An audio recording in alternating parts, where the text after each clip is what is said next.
Hello, aspirants. Welcome to Bhagyalakshmi IAS Institute, where passion meets purpose. So today we are going to discuss about the fundamental rights quick notes. So this is only for revision for the last date. Okay, मतलब ఈ exam ఏదైతే మనకి దగ్గరలో ఉంది కాబట్టి so మనం just ఓవర్వ్యూగా quick notes లాగా revision చేస్తున్నాం.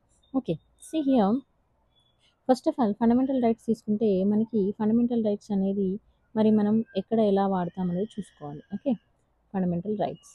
సో ఫస్ట్ ఇది part 3 of the constitution article 12 to 35. So దీన్ని ఏమంటాము అని అంటే మ్యాగ్నా కార్టా ఆఫ్ ఇండియా అని ఇక్కడ మనం పిలవడం జరుగుతుంది. మరి ఇది ఎక్కడి నుంచి తీసుకున్నారు అని అంటే inspired by US and this is called the bill of rights. యుఎస్ఏలో మనం ఏమంటాం అనేది కూడా చూసుకోవాలి. And it ensures the material and intellectual and moral spiritual development. And come to the key features, it is a justiciable. అయితే ఇక్కడ మన fundamental rights అనేది మనం కోర్టుకి వెళ్ళొచ్చా అనేది క్వశ్చన్ అన్నట్టుగా. So yes, can approach the court. అదే దేని ప్రకారం ఆర్టికల్ 32. అయితే ఇందులో మనకి నెగిటివ్ అండ్ పాజిటివ్ రైట్స్ రెండు కూడా ఉంటాయండి. Against the state primarily, some also against the private individuals. కొన్నిసార్లు మనం ఎగెనిస్ట్ ద స్టేట్కి, కొన్నిసార్లు ప్రైవేట్ ఇండివిజువల్స్కి కూడా ఇక్కడ ఉంటుంది.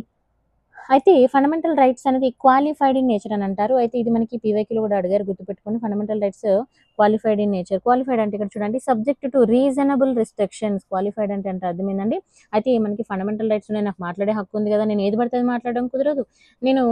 నాకు రైట్ టు మూవ్, లేకపోతే రైట్ టు లైఫ్, లేకపోతే రైట్ టు స్పీచ్, అంటే ఇట్లా చాలా రకాలుగా మనకు ఉన్నాయి. ఓకేనా, రైట్ టు ఈక్వాలిటీ అంటే నాకు అన్ని హక్కులు ఉన్నాయి కదా, నాకు నచ్చినట్టు నేను చేస్తాను అంటే that's not right. So there are the reasonable restrictions. కొన్ని రీజనబుల్ రిస్ట్రిక్షన్స్ మాత్రం యాక్సెప్ట్ చేయాల్సి ఉంటుంది అన్నట్టుగా. ఓకేనా. So next, it can be suspended during the emergency time. అయితే మరి ఫండమెంటల్ రైట్స్ని మనము ఎమర్జెన్సీ టైంలో సస్పెండ్ చేయొచ్చు, ఎక్సెప్ట్ ఆర్టికల్ 20 and 21. ఇది కూడా మనకి పీవైక్యూలో అడిగారండి. Next, there is a no absolute okay balance with the social control. And it enforce the role of law. ఇది ఏ విధంగా రావడం జరిగింది అనేది కూడా మనం చూసుకోవాలి. Government of law and not for men. Next, fundamental rights classification తీసుకుంటే రైట్ టు ఈక్వాలిటీ అనేది తీసుకుంటే మనకి ఆర్టికల్ 14 to 18 వరకు. మరి 14 ఏం చెప్తుంది అంటే ఈక్వాలిటీ బిఫోర్ లా అని. 15 వచ్చేసి నో డిస్క్రిమినేషన్ అని, అంటే రిలీజన్ పరంగా కానీ, రేస్ కానీ, కాస్ట్ పరంగా కానీ there is a no discrimination అని చెప్పడం. తర్వాత ఆర్టికల్ 16 తీసుకుంటే equal opportunity in public employment. తర్వాత ఆర్టికల్ 17 తీసుకున్నప్పుడు అబలిషన్ ఆఫ్ అన్టచబిలిటీ గురించి చెప్తుంది. Article 18 abolition of the titles గురించి, అంటే మనకి ఇప్పుడు బ్రిటిష్ కంట్రీ నుంచి కానీ, అంటే ఎప్పుడైతే ఇది మనకు ఫస్ట్ ఫ్రీడమ్ వచ్చినప్పుడు ఇది ఎక్కువ యాక్సెప్టబుల్ అండ్ ఇప్పుడు కూడా యాక్సెప్టబుల్. సో అంటే టైటిల్స్ ఏదైతే ఉంటుందో మనము ఏది పడితే అది తీసుకోవడానికి ఉండదు. సో దానికంటూ కొన్ని రూల్స్ ఉంటాయి. రైట్ టు ఫ్రీడమ్ తీసుకుంటే డీటెయిల్ ఎక్స్ప్లెనేషన్ మీకు ఫుల్ క్లాస్లో ఉంటుందండి. నెక్స్ట్, రైట్ టు ఫ్రీడమ్ తీసుకున్నప్పుడు ఆర్టికల్ 19 to 22. 19 తీసుకుంటే ఇక్కడ ఏం చెప్తుంది అని అంటే సిక్స్ ఫ్రీడమ్స్ గురించి చెప్తుంది. అంటే freedom of speech, assembly, association and move and reside, profession. Okay, so మనము మాట్లాడే హక్కు వీటన్నిటి గురించి చెప్తుంది అన్నట్టుగా. మరి ఆర్టికల్ 20 తీసుకున్నప్పుడు ప్రొటెక్షన్ ఇన్ క్రిమినల్ అఫెన్సెస్ గురించి చెప్తుంది. Article 21 life and personal liberty గురించి. Article 21A right to elementary education గురించి, ఇది మనకి తర్వాత అమెండ్మెంట్ ద్వారా యాడ్ చేయడము.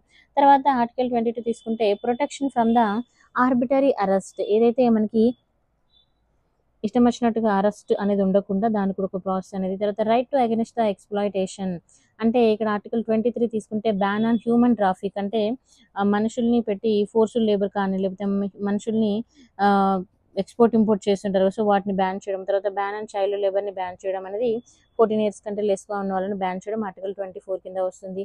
And right to freedom of religious అన్నప్పుడు 25 నుంచి 28 వరకు ఉంటుందండి. సో 25 నుంచి 28 వరకు తీసుకున్నప్పుడు మరి మనకి ఇక్కడ ఆర్టికల్ 25 వచ్చేసి practice, profane and propagate religion గురించి మనకు చెప్పడము. అండ్ 26 తీసుకుంటే మేనేజ్ ద రిలీజియస్ అఫైర్స్ని గురించి మేనేజ్ చేయడము. 27 తీసుకున్నప్పుడు no tax for the promotion of any religion, అంటే రిలీజన్ గురించి వాటి ఒకవేళ ప్రమోషన్ గురించి చేసుకున్నప్పుడు ఎలాంటి ట్యాక్స్ అయితే చేయాల్సిన అవసరం ఉండదు రిలీజన్ పాయింట్ ఆఫ్ వ్యూలో. తర్వాత నో ఫోర్స్డ్ రిలీజన్ ఇన్స్ట్రక్షన్స్ అనేవి ఏమి ఉండవు ఎడ్యుకేషనల్ ఇన్స్టిట్యూషన్స్లో, ఆర్టికల్ 28 చెప్తుంది. అయితే next, cultural and educational rights తీసుకున్నప్పుడు 29, 30. 29 తీసుకున్నప్పుడు protect language and cultural minorities. Next article 30 తీసుకుంటే minority can establish and manage the educational institutions. Next, right to constitutional remedies తీసుకున్నప్పుడు article 32 very very important, పీవైక్యూలో 2 times అడిగారు. So direct access the supreme court for enforcement. అయితే మరి fundamental రైట్స్ని ఎవరు protect చేస్తారు అని అంటే మనకి ఇక్కడ సుప్రీంకోర్టు అయితే మనకి దీనికి ఒక ప్రొటెక్షన్ లాగా మనకి ప్రొవైడ్ చేస్తుంది అన్నట్టుగా. సో దీనిలో మనకి రిట్స్ కూడా ఉంటాయి. రిట్స్ మీద కూడా మనకి 2022లో క్వశ్చన్ అయితే అడిగారండి. 22 ఆర్ 21లో క్వశ్చన్ అడిగారు. So this is also very important. అది చూడండి, రిట్స్లో habeas corpus and mandamus prohibition, okay, certiorari and quo warranto, ఇలా మనకి ఏమేమి ఉన్నాయి అనేది చూసుకోవాలి మనం. 1 సెకండ్ అండి.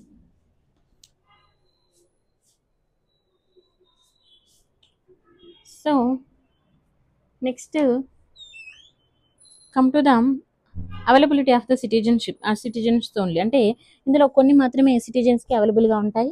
మరి కొన్ని ఏంటి అనేది తీసుకుంటే ఆర్టికల్ 15, 16, 19, 29 అండ్ 30 ఇవి మనకి ఓన్లీ సిటిజన్కి మాత్రమే అవైలబుల్గా ఉంటాయి. ఇది కూడా పీవైక్యూలో అడిగారు. తర్వాత available for all the citizens, అందరు సిటిజన్స్కి అవైలబుల్గా ఉండేది, ప్లస్ ఫారినర్స్ కూడా అవైలబుల్గా ఉండేది ఏంటండి article 14, 20, 21, 21A, 22, 23, 24, 25 to 28.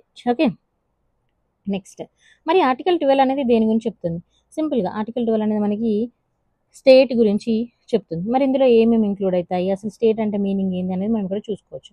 Okay, it including the legislature, local authorities, bodies like LIC, ONGC, ఇవి కూడా మనకి ఇందులో ఇన్వాల్వ్ అవుతాయి. అయితే ఈవెన్ ప్రైవేట్ బాడీస్ కొన్ని ఇందులో ఇన్వాల్వ్ అవ్వడం జరుగుతుంది. ఆర్టికల్ 13 వచ్చేసి మనకి ఆర్టికల్ 12 వచ్చేసి డెఫినేషన్ ఆఫ్ ద స్టేట్ చెప్తుంది. అంటే స్టేట్ అంటే ఏమేమి ఇంక్లూడ్ అవుతాయి అనేది చెప్తుంది.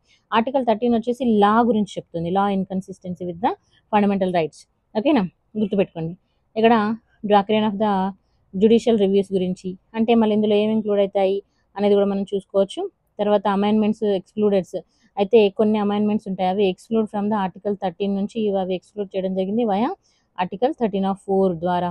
బట్ సుప్రీంకోర్టు ఇన్ కేసు ఆనంద భారతి కేసు తీసుకున్నప్పుడు కొన్ని ఛాలెంజెస్ని అలో చేయడము, if it is violate the basic structure, కొన్ని బేసిక్ స్ట్రక్చర్ని వయలేట్ చేస్తుంది అన్నప్పుడు మాత్రమే ఇది ఎగెనిస్ట్గా వెళ్ళడం అనేది జరుగుతుంది, ఆర్టికల్ 13(4). ఓకేనా, తర్వాత ఎక్సెప్షన్స్ టు ఫండమెంటల్ రైట్స్. మరి అసలు ఫండమెంటల్ రైట్స్లో కొన్ని ఎక్సెప్షన్స్ అనేవి ఉన్నవి ఏంటనే చూసుకుంటే ఆర్టికల్ 31A, ఇది వచ్చేసి land reforms, state acquisition loss, ఇవి ఏంటంటే వీటి గురించి మనం ఇక్కడ చూసుకోవచ్చు.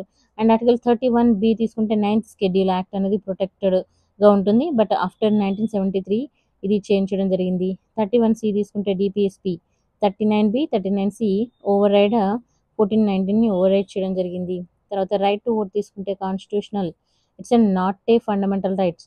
అయితే రైట్ టు ఓట్ అనేది కాన్స్టిట్యూషనల్ రైటా లేదా ఫండమెంటల్ రైటా క్వశ్చన్ ఇక్కడ. సో రైట్ టు ఓట్ అనేది constitutional right, not fundamental right, remember. So article 326 వచ్చేసి మనకి అడల్ట్ సఫరేజ్ ఎంత ఉండాలండి, 18+ ఉండాలి. బేస్డ్ ఆన్ ద, మరి దేని మీద, దేని ఆధారంగా తీసుకున్నారు అని అంటే మనకి ఆర్పిఏ 1951, తర్వాత 61 కాన్స్టిట్యూషనల్ అమెండ్మెంట్ యాక్ట్ 1989 ద్వారా ఇక్కడ ఏజ్ అనేది చేంజ్ చేయడం జరిగింది. అంతకుముందు 21 ఇయర్స్ ఉండే, తర్వాత దాన్ని తగ్గించడం జరిగింది రాహుల్ గాంధీ టైంలో. సో కాంగ్రెస్ పార్టీ ఆధ్వర్యంలో అది జరిగింది అన్నట్టుగా. తర్వాత comparison and fundamental rights, DPSP and duties తీసుకున్నప్పుడు కంపేర్ చేసి చూసుకుంటే ఫస్ట్ ఆఫ్ ఆల్ మనకి ఫండమెంటల్ రైట్స్ తీసుకుంటే ఇట్ ఈస్ జస్టిస్కబుల్, అంటే వీటి మీద మనం కోర్టుకు వెళ్ళొచ్చు అంటే ఎస్ వెళ్ళొచ్చు. డిపిఎస్పి తీసుకుంటే నో, డ్యూటీస్ తీసుకుంటే నో. తర్వాత నేచర్, మరి ఈ ఫండమెంటల్ రైట్స్ అనేవి ఇండివిజువల్ రైట్స్. ఓకే, అదే డిపిఎస్పి తీసుకుంటే సోషల్ గోల్స్, అదే డ్యూటీస్ తీసుకుంటే సివిక్ ఆబ్లిగేషన్స్. శాంక్షన్ తీసుకున్నప్పుడు ఫండమెంటల్ రైట్స్ వచ్చేసి లీగల్, డిపిఎస్పి వచ్చేసి moral and political, and duties తీసుకుంటే మోరల్ అండ్ స్టాట్యుటరీ. తర్వాత ఎన్ఫోర్సబిలిటీ తీసుకున్నప్పుడు ఆటోమేటికల్లీ ఫండమెంటల్ రైట్స్ అనేవి ఎన్ఫోర్సబుల్ అవుతాయి. తర్వాత డిపిఎస్పి తీసుకుంటే it's not enforceable, it special laws. ఒకవేళ డ్యూటీస్ తీసుకుంటే ఇక్కడ ఏంటంటే ఇవి ఏ విధంగా ఎగ్జిక్యూట్ అవుతాయి అన్న దాని గురించి చెప్తుంది అన్నట్టుగా. తర్వాత లింక్ విత్ ద క్లియర్గా నేను ఆల్రెడీ క్లాసెస్ చెప్పాను, జస్ట్ ఇక్కడ రివిజన్ చేస్తున్నాం మనం, remember. Next link with the ఉదార్. అయితే మరి ఇదేంటి అసలు ఎందుకు అనేది చూసుకుందాం మనం ఇక్కడ. Sources of inspiration from the fundamental rights, DPSP, duties, preamble ఇవన్నీ తీసుకున్నప్పుడు మనకి వాటి సోర్సెస్ ఆఫ్ ఇన్స్పిరేషన్ అనేది కూడా చూసుకుంటాము. స్ట్రక్చర్డ్ ఏ విధంగా ఉంటుందంటే కోడ్ నెపోలియన్ అనేది మనం చూడొచ్చు. Structured like fundamental rights, structured like the code Napoleon, and it is drafted by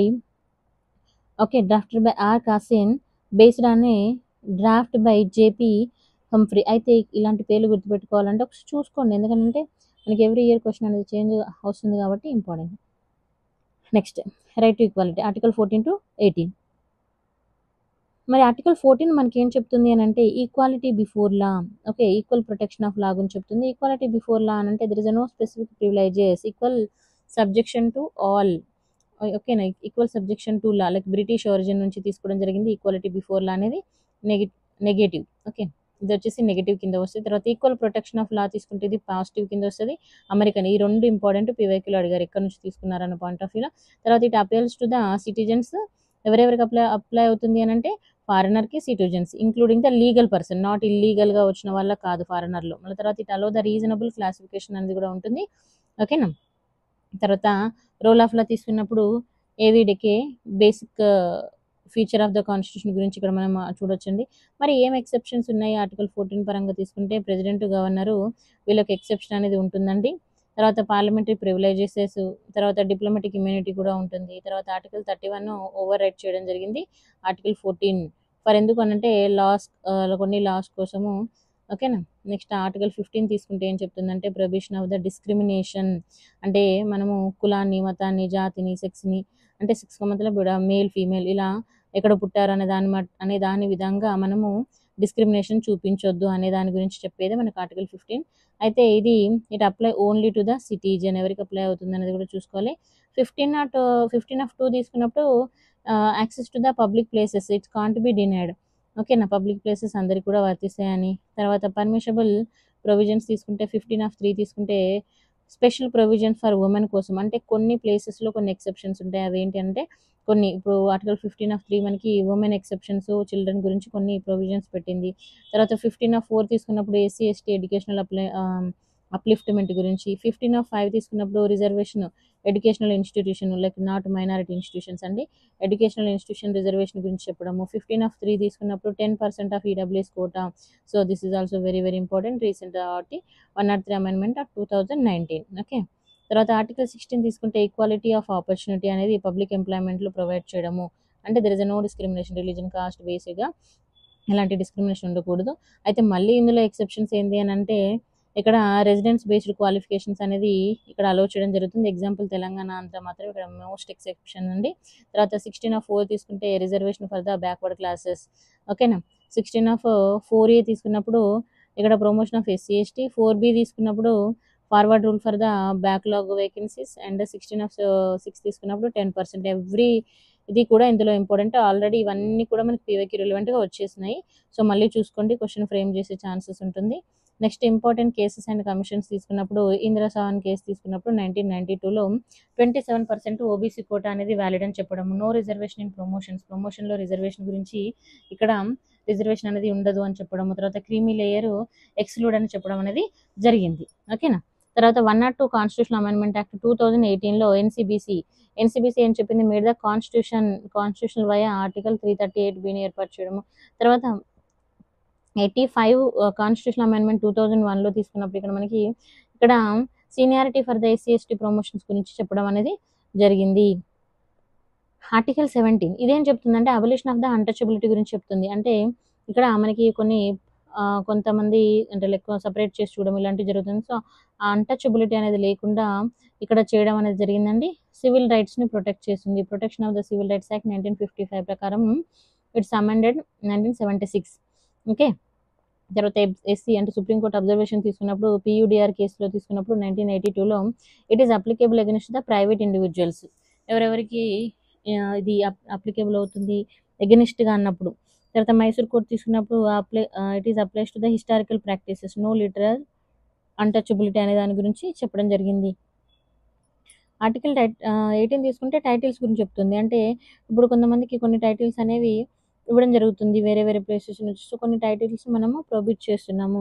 అయితే ఎప్పుడైతే మనకు మిలిటరీ అకాడమీ నుంచి ఇలా వచ్చే వీటిని యాక్సెప్ట్ చేయడం అనేది జరుగుతుంది. తర్వాత సిటిజన్ యాక్సెప్టెన్సీ ఫారెన్ టైటిల్స్ వీటిని యాక్సెప్ట్ చేయకుండా ఉండడం అనేది మనం చూడాలి. తర్వాత సుప్రీంకోర్టు రూలింగ్ తీసుకున్నప్పుడు బాలాజీ రాఘవన్ కేసు 1996 తీసుకున్నప్పుడు నేషనల్ అవార్డ్స్ ఏంటంటే భారతరత్న.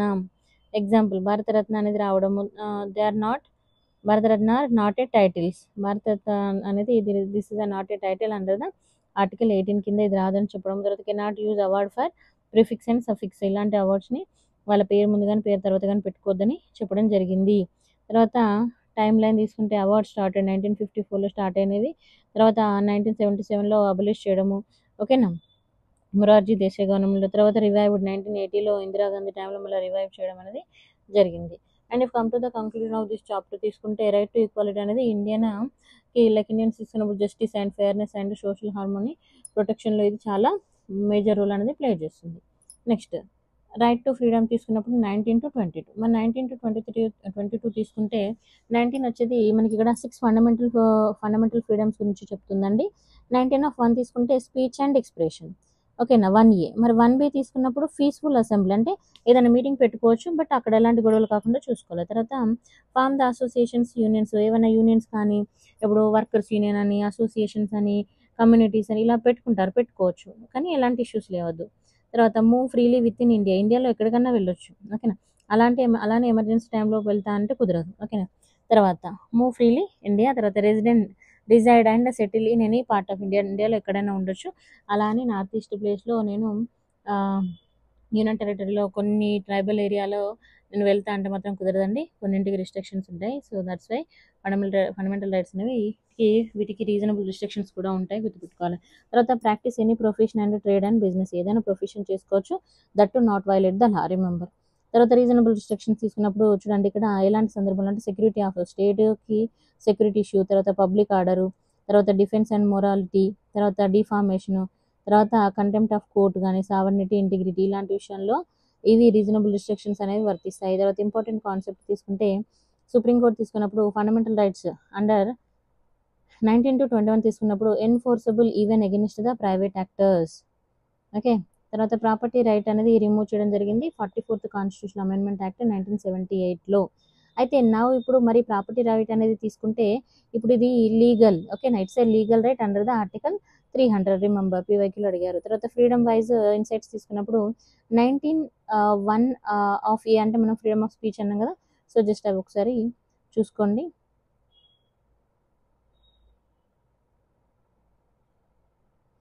ఆర్టికల్ 20 తీసుకుంటే ప్రొటెక్షన్ ఇన్ క్రిమినల్ కేసెస్. అయితే మరి ఇది ఎవరెవరికి వర్తిస్తుంది అంటే సిటిజన్స్కి, ఫారినర్స్కి, లీగల్ పర్సన్స్కి. మరి చూడండి ఎవరెవరికి ఎలా వర్తిస్తుంది అనేది కూడా చూసుకుందాము. ప్రొటెక్షన్ తీసుకుంటే ఎక్స్ పోస్ట్ ఫ్యాక్టో అంటే no retrospective criminal laws and double jeopardy అని అంటాం. So no person published twice for the same offence అంటే ఒక శిక్షకి 2 సార్లు కానీ, లేదా ఆల్రెడీ శిక్ష పడి ఉన్న పర్సన్ ఏదైతే ఒక పర్సన్ ఉంటారో వాళ్ళకి ఒక శిక్ష అనేది ఒక కేసు కింద వేశారు, మళ్ళీ అదే కేసు కింద ఇంకో శిక్ష అనేది వేయడానికి ఉండదు. తర్వాత సెల్ఫ్ ఇంక్రిమినేషన్ అనేది అంటే ఏంటంటే no one compiled to be the witness against self అంటే ఓన్లీ క్రిమినల్ కేసెస్ కాకుండా కొంతమంది వాళ్ళంతటా వాళ్ళే ఎగెనిస్ట్గా విట్నెస్గా ఉంటారు. సో అలాంటిది ఉండడానికి లేదని చెప్పడం జరుగుతుంది. తర్వాత ఆర్టికల్ 21 తీసుకుంటే ఇక్కడ మళ్ళీ ఎక్సెప్షన్ చూసుకోండి, క్రిమినల్ ఓన్లీ. తర్వాత ఆర్టికల్ 21 తీసుకున్నప్పుడు లైఫ్ అండ్ పర్సనల్ లిబర్టీ గురించి చెప్తుంది. అంటే no person shall be deprived of life అంటే ప్రతి ఒక్కరికి జీవించే హక్కు ఉంది. మరి ఇది ఎక్కడి నుంచి తీసుకున్నాము అని అంటే గోపాలన్ కేసు 1950లో తీసుకోవడం జరిగింది. నారో వ్యూ అనేది ఇక్కడ ఉంది. తర్వాత మేనకా గాంధీ కేసు 1978లో ఇక్కడ డ్యూ ప్రాసెస్ లాని ఇంట్రడ్యూస్ చేయడం ఇంపార్టెంట్. ఇక్కడ మనకి బ్యాక్గ్రౌండ్ స్టోరీ నేను ఇక్కడ మీకు డిస్క్రైబ్ చేయట్లేదు, చెప్పట్లేదు. బ్యాక్గ్రౌండ్ స్టోరీ ఆల్రెడీ మనం చదివేసుకున్నాము, ఏ కేసులో ఏం జరిగిందనేది గుర్తుపెట్టుకోవాలి. తర్వాత పుట్టస్వామి కేసు తీసుకున్నప్పుడు డిక్లేర్ ద రైట్ టు ప్రైవసీని డిక్లేర్ చేయడము. తర్వాత key rights under the article 21 తీసుకున్నప్పుడు ఎగ్జాంపుల్స్ ఆఫ్ మెయిన్స్ చేసే రేటింగ్లో ఇవి మనకి యూజ్ అవుతాయండి. తర్వాత 21A తీసుకుంటే రైట్ టు ఎడ్యుకేషన్ అనేది మనం చూడొచ్చు. 26th కాన్స్టిట్యూషన్ అమెండ్మెంట్ 2002 ప్రకారం ఫ్రీ అండ్ కంపల్సరీ ఎడ్యుకేషన్ అనేది పెట్టడం జరిగింది.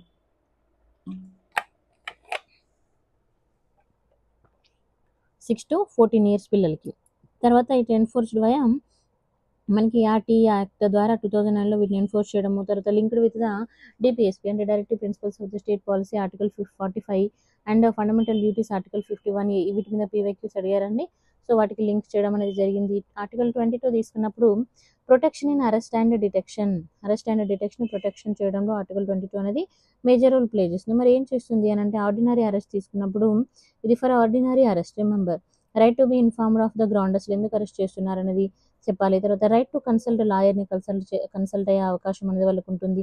తర్వాత before the magistrate with in 24 అవర్స్లో అరెస్ట్ అయిన 24 అవర్స్లో మెజిస్ట్రేట్ ముందు వాళ్ళని పెట్టడం అనేది ఇంపార్టెంట్. తర్వాత not for enemy alliances and preventive detention, అంటే ఇది ఎవరెవరికి వర్తిస్తుందో చెప్తున్నారు. ఎనిమీ అలవెన్సెస్ అంటే ఏమైనా మన శత్రు దేశాల వాళ్ళకి కాదు.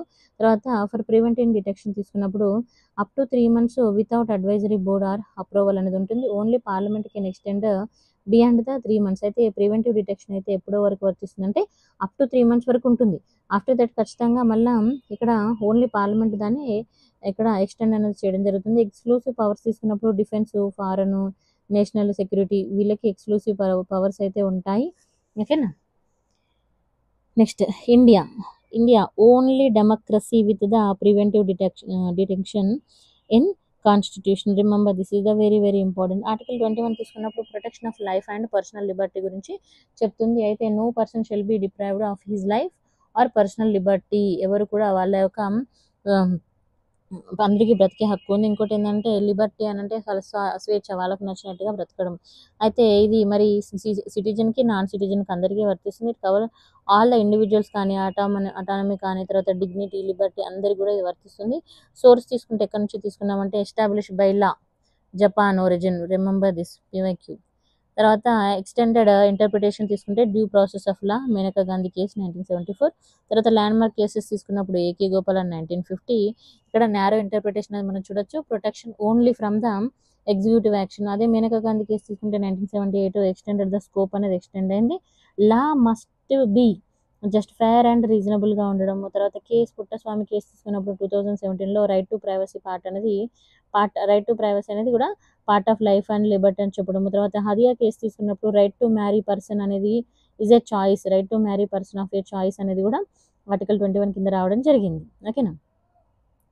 అయితే మనం ప్రీవియస్గా తీసుకున్నప్పుడు యూపీఎస్సీలో అడిగిన క్వశ్చన్స్ తీసుకుంటే లైఫ్ విత్ హ్యూమన్ డిగ్నిటీ అనేది మనకి PYQలో టాపిక్స్ అన్నట్టుగా.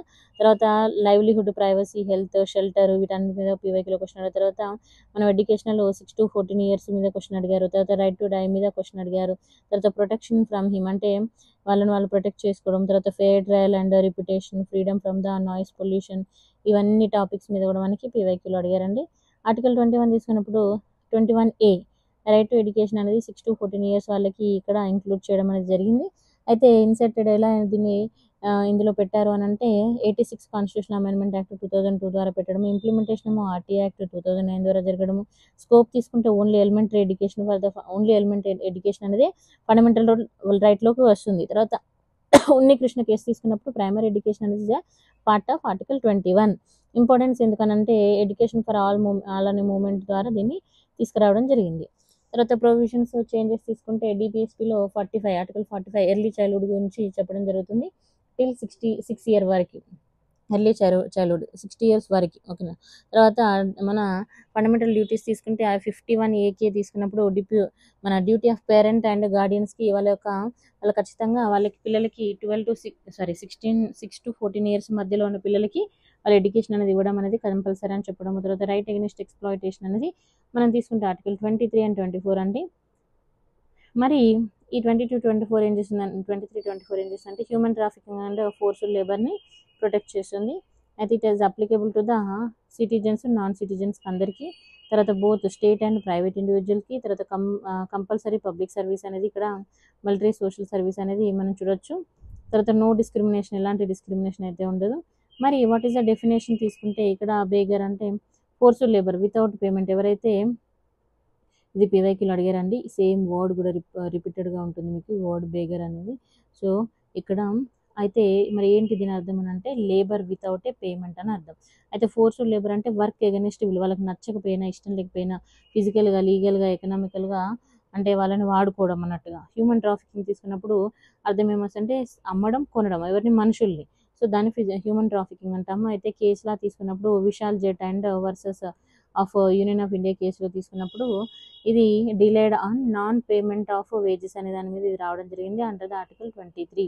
తర్వాత రిలేటెడ్ లా తీసుకున్నప్పుడు ఇమ్మోరల్ ట్రాఫిక్ ప్రివెంటివ్ యాక్ట్ అనేది, తర్వాత bonded labour system abolition act కింద మనం ఇక్కడ చూడొచ్చు. ఆర్టికల్ 24 తీసుకున్నప్పుడు prohibition of the child labour prohibition. Child labour prohibition తీసుకున్నప్పుడు ఇక్కడ ఏముంటుంది అని అంటే there is no child below the age of 14 years shall be employed in any factory. ఎవరైతే చిన్న పిల్లలు 14 ఇయర్స్ లోపు ఉన్న వాళ్ళని ఎలాంటి ఫ్యాక్టరీలో అంటే హజార్డియస్ ఆక్యుపేషన్స్లో పెట్టకూడదు.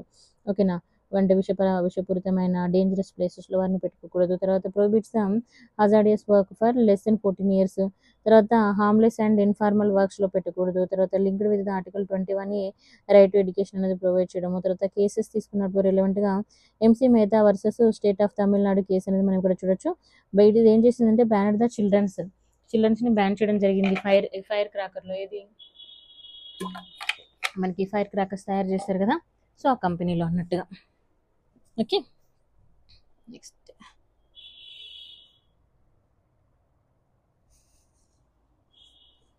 One second. సో నెక్స్ట్ తీసుకున్నప్పుడు మనకి ఇక్కడ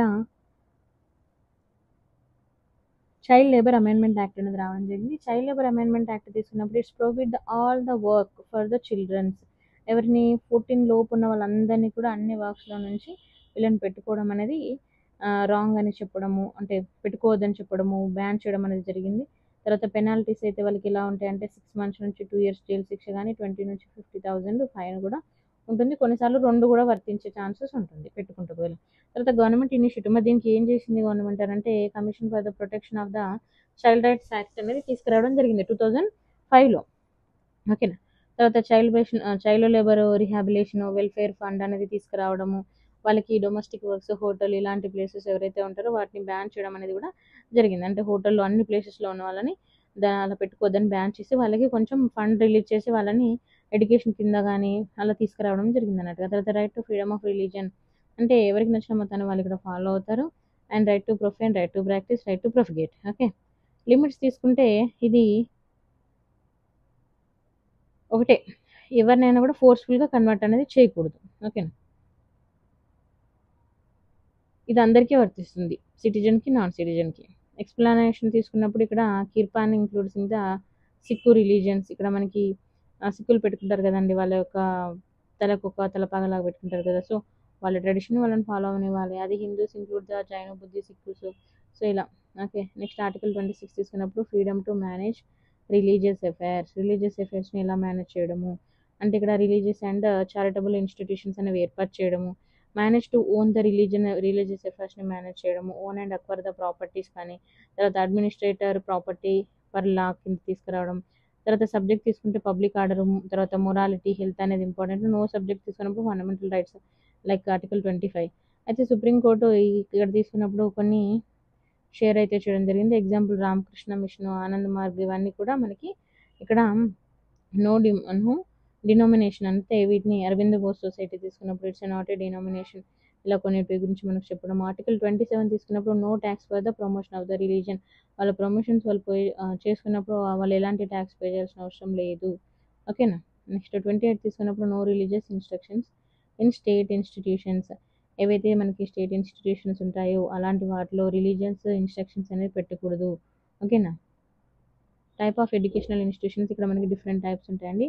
ఇక్కడ హోలీ స్టేట్ ఫండెడ్ అని అంటే ఇక్కడ ఏమొస్తుంది అని అంటే రిలీజియస్ ఇన్స్టిట్యూషన్స్ ఏవైతే ఉంటాయో నాట్ అలౌడ్. ఓకేనా. రిలీజియస్ ఇన్స్టిట్యూషన్స్కి ఇక్కడ మనకి స్టేట్ ఫండ్ అనేది రాదు. తర్వాత స్టేట్ అడ్మినిస్ట్రేటెడ్ అండ్ ఎండోవర్మెంట్ బేస్డ్ తీసుకున్నప్పుడు రిలీజియస్ ఇన్స్టిట్యూషన్స్కి వర్తిస్తుంది. తర్వాత ఓకేనా. నెక్స్ట్ స్టేట్ రీఆర్గనైజ్డ్ తీసుకున్నప్పుడు రిలీజియస్ ఇన్స్టిట్యూషన్కి వర్తిస్తుంది. కన్సెంట్ నీడెడ్ అనే వాళ్ళకు ఇక్కడ మనకి వర్తిస్తుంది. స్టేట్ ఎయిడెడ్ అన్నప్పుడు it's allowed the religious instructions at the same time required ఉన్న వాళ్ళకి. తర్వాత కల్చరల్ అండ్ ఎడ్యుకేషన్ రైట్స్ తీసుకున్నప్పుడు 29 నుంచి 30 వరకు ఉంటుందండి. ఇది వచ్చేసి మనకి 29 వచ్చేసి any section of citizen with a different language script and culture మీద ఇక్కడ మనం వర్కౌట్ చేయొచ్చు. 29 తీసుకున్నప్పుడు no citizen shall be deemed the admission in to the state maintained. అయితే ఏ సిటిజన్ కూడా ఇక్కడ స్టేట్ మెయింటైన్ చేసిన దానిలో స్టేట్ ఎవరైతే హెల్ప్ చేస్తుందో ఎడ్యుకేషనల్ ఇన్స్టిట్యూషన్లో వాళ్ళ దానిలో రిలీజియస్ బేస్గా, కాస్ట్ బేస్గా, లాంగ్వేజ్ బేస్గా వాళ్ళ అడ్మిషన్ అనేది డినే అవ్వడానికి లేదు. ఓకేనా. తర్వాత హూ ఈస్ కవర్డ్ అని అంటే బోత్ మైనారిటీస్ మెజారిటీ కమ్యూనిటీ అందరూ కూడా ఇందులో కవర్ అవుతారు as per the supreme court. Okay, next important case తీసుకున్నప్పుడు జల్లికట్టు కేసు తీసుకుంటే యానిమల్ వెల్ఫేర్ బాండ్ అనేది ఇక్కడ మనం బోర్డు అనేది మనం చూడొచ్చండి. నెక్స్ట్ ఆర్టికల్ 30 తీసుకున్నప్పుడు right to minority to educational institution. కొన్ని మైనారిటీ ఇన్స్టిట్యూషన్స్కి ఎడ్యుకేషనల్ ఇన్స్టిట్యూషన్ కొన్ని రైట్స్ అనేది ఇవ్వడం జరిగింది. No discrimination in state such as institutions. అయితే ఫెయిర్ కాంపెన్సేషన్ అనేది ఉండాలి ఖచ్చితంగా, ఫీజులు అనేది ఏదైనా కూడా కంపెన్సేషన్ అనేది కూడా ఇక్కడ మనకి ఫెయిర్గా ఉండాలని చెప్పడం జరిగింది. అయితే only to it is applicable only to minorities, not for the not define in constitution. అయితే ఇది ఓన్లీ మైనారిటీస్కి అని చెప్పారు, కానీ అది కాన్స్టిట్యూషన్లో ఎక్కడ డిఫైన్ అయితే చేయలేదు.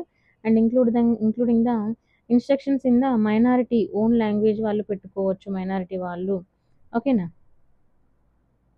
ఇంకో కేసు తీసుకుంటే TMA Pai foundation versus state of Karnataka తీసుకున్నప్పుడు minority institutions enjoy the autonomy but are subject to the reasonable regulation for the standard wise and welfare.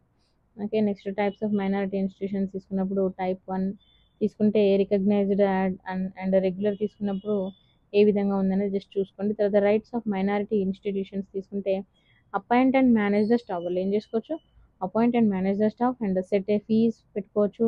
తర్వాత సెలెక్ట్ స్టూడెంట్స్ సెలెక్ట్ చేసుకోవచ్చు. తర్వాత యూజ్ ప్రాపర్టీ అండ్ అసెట్ని use చేసుకోవచ్చు.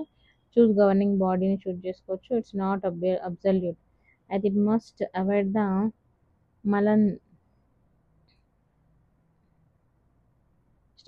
Administration మనం చూడొచ్చు. తర్వాత subject to the reasonable regulations అయితే ఉంటాయి. అదర్ లీగల్ సపోర్ట్ తీసుకున్నప్పుడు ఏ విధంగా ఉంటుంది అని అంటే 31A తీసుకుంటే మనకి 42nd కాన్స్టిట్యూషన్ అమెండ్మెంట్ అనేది ఇక్కడ మనం చూడొచ్చండి. మరి ఇది ఏం చెప్తుంది, it protection ensure the equality not preferential treatment. Article 32 right to the constitutional remedies గురించి చెప్తుంది. ఓకేనా. అదే సుప్రీంకోర్టు ఇక్కడ గార్డియన్గా పనిచేస్తుంది అన్న పాయింట్ ఆఫ్ వ్యూలో చెప్తే డాక్టర్ బిఆర్ అంబేద్కర్ ఏమంటాడంటే, ఇది మనకి పీవైక్యూలో అడిగారు, 32 is the heart and soul of the constitution చెప్పడం జరిగింది. Itself the fundamental rights. Nature తీసుకుంటే itself a fundamental rights and enforceable for all other fundamental rights. Supreme court 32 ఏం చెప్తుంది, basic feature of the constitution గురించి చెప్తుంది. తర్వాత 4 provisions in article 32 తీసుకుంటే and right to move supreme court directly for violating the fundamental rights. అయితే సుప్రీంకోర్టుకి ఏ అధికారాలు ఉంది ఇక్కడ, ఏదన్నా ఫండమెంటల్ రైట్స్ వయలేట్ అవుతున్నప్పుడు అది దానికి మూవ్ అంటే దానంతట తాను టేక్ ఓవర్ చేసే అధికారం. తర్వాత SC has a power to issue writs కూడా రిలీజ్ చేసే, రిట్స్ కూడా ఇచ్చే పవర్, ఇష్యూ చేసే పవర్ ఉంది. Parliament can empower other court to issue the writs. తర్వాత cannot be suspended except during the national emergency టైంలో తప్ప ఇది వేరే టైంలో సస్పెండ్ అవ్వడానికి ఉండదు. తర్వాత కీ పాయింట్స్ తీసుకుంటే వయలేట్ ద ఫండమెంటల్ రైట్స్ అనేది నెసెసరీ టు ఇన్వోక్ ఆర్టికల్ 32. తర్వాత జ్యూరిడాక్షన్ తీసుకున్నప్పుడు ఇక్కడ ఒరిజినల్ అయితే మరి ఇది original but not exclusive article 226. తర్వాత సుప్రీంకోర్టు అడ్వైజెస్ తీసుకున్నప్పుడు first approaching high court under the article 226 not for challenges. Okay, ఇక్కడ సింపుల్గా చూడండి, రిట్స్ తీసుకున్నప్పుడు ఆర్టికల్ 32 కింద ఏమొస్తాయంటే habeas corpus, mandamus, prohibition and certiorari, తర్వాత quo warrant.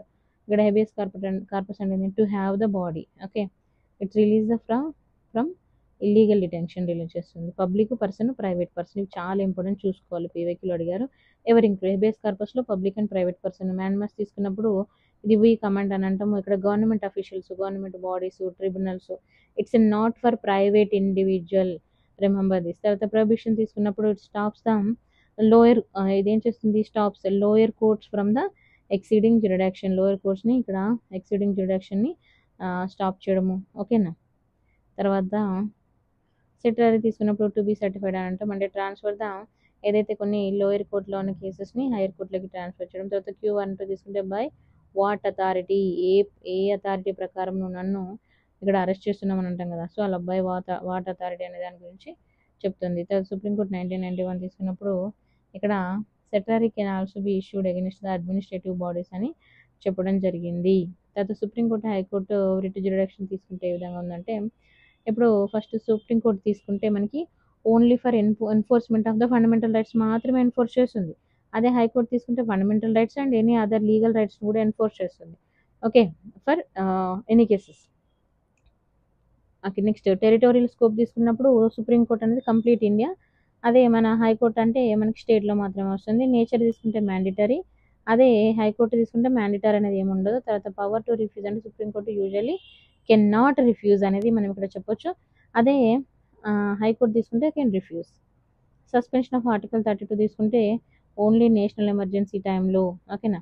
And fundamental rights under the article 2021 can not be suspended under the during the emergency post 40 అంటే అంతకుముందు article 2021 అనేది మనకి 44th కాన్స్టిట్యూషనల్ అమెండ్మెంట్ కంటే మనకి తర్వాత గురించి చెప్తే ఇక్కడ కెనాట్ బి సస్పెండెడ్ అని. 33 to 35 తీసుకుంటే security versus rights of balance గురించి చెప్తుంది. 33 తీసుకుంటే article 33 restrictions of the fundamental rights for armed forces, కొన్ని ఫండమెంటల్ రైట్స్ రిస్ట్రిక్షన్స్ అని చెప్తుంది. ఎందుకంటే మనకున్నట్టే వాళ్ళకుంటే మళ్ళీ మరి ప్రొటెక్షన్ అనే విషయంలో ఇష్యూస్ వస్తాయి కాబట్టి parliament can restrict the fundamental rights armed ఫోర్సెస్కి, మిలిటరీ ఫోర్సెస్కి, పోలీస్కి, తర్వాత ఇంటెలిజెన్స్ ఏజెన్సీస్కి, వీళ్ళందరికీ కూడా ఇక్కడ రిస్ట్రిక్షన్స్ అనేవి ఉంటాయి. పర్పస్ తీసుకుంటే ఎందుకంటే డిసిప్లిన్, ఎఫిషియన్సీ, సెక్యూరిటీ కొన్ని రీజన్స్ వల్ల వాళ్ళని రిస్ట్రిక్ట్ చేయడం జరుగుతుంది. ఓన్లీ పార్లమెంట్ కీ పాయింట్స్ చూసుకుంటే only parliament not state legislature can make such law. మరి లాస్ ఎవరు చేస్తారంటే ఓన్లీ పార్లమెంట్ చేస్తుంది. స్టేట్ లాస్ వాళ్ళకు నచ్చినట్టుగా చేయడానికి లేదు. తర్వాత కోర్టు మార్షల్ తీసుకుంటే proceed can be kept outside the supreme court or high court writ jurisdiction. తర్వాత రైట్స్ తీసుకున్నప్పుడు like speech, association, protect can be curtail. మరి ఇంక్లూడింగ్ ఏమి ఇంక్లూడ్ అయితే అనేది కూడా చూసుకోవాలి. ఎగ్జాంపుల్స్ ఆఫ్ లా తీసుకుంటే ఆర్మీ యాక్ట్ 1950, నేవీ యాక్ట్, తర్వాత ఎయిర్ ఫోర్స్ యాక్ట్ అనేది సపరేట్గా ఉండడం. ఆర్టికల్ 34 తీసుకున్నప్పుడు మిలిటరీ లా ప్రొవిజన్స్ గురించి ఇక్కడ చెప్పడము. ఓకే, అయితే military takes over the civilian administration అనేది మనం చూడొచ్చు. Temporary during the break down of the law and order, ఎప్పుడైతే law and order break down అయినప్పుడు మాత్రమే ఇది వర్తిస్తుంది. తర్వాత సుప్రీం కోర్టు రూలింగ్ ఏ విధంగా ఉంటుందని మనం చూసుకుంటాము. ఆర్టికల్ 35 తీసుకుంటే exclude the power of parliament యొక్క పవర్స్ గురించి చెప్తుంది. ఎస్పెషల్గా ఆర్టికల్ 16, 32, 33, 34 మరి ఎందుకు ఇంపార్టెంట్ అన్న పాయింట్ ఆఫ్ వ్యూలో తీసుకుంటే state list parliament there is separate కొన్ని అధికారాలు అనేది ఉండడం మనం చూడొచ్చు.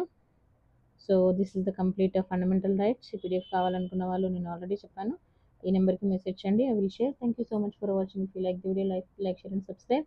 రేపు వచ్చేసి మనము ఇంకా కొన్ని పాలిటీలో ఇంపార్టెంట్ టాపిక్స్ను రేపు జాగ్రఫీ చేద్దాం.